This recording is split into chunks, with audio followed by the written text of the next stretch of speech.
Earlier today, we asked our legal experts what they thought of the prosecution's case. They're Anthony Falangetti, a former prosecutor, and criminal defense attorney Mark Haushalter. All I have to say is no moss, no moss, no moss for the defense. Right now, that paramedic, wow, with his uniform, I mean, that was powerful testimony that we heard. And he doesn't have a dog in the race, so he came off credible, no agenda, and that was really damaging for the defense. Everybody believes in our firefighters. He's there in uniform. He comes out and outright says, had he been there earlier, had he had better information from Conrad Murray, they could have saved him.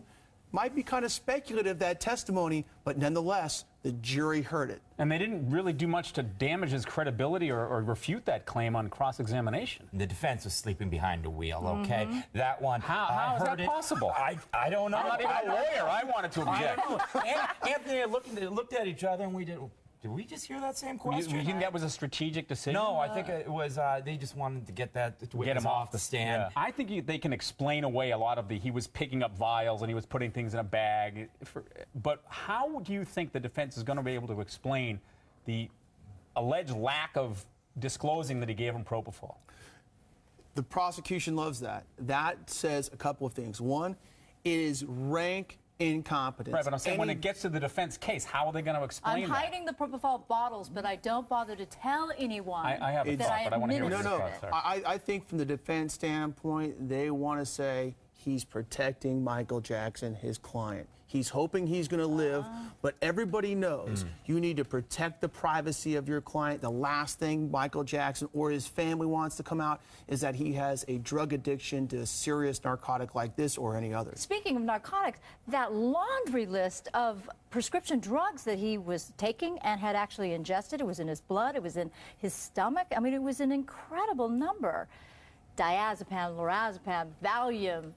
In addition to the propofol, and I've talked to an ER doc who told me, yeah, that's the part that makes this so hard in terms of trying to treat him and trying to distinguish who here is at fault. Well, that may play into the defense's hands.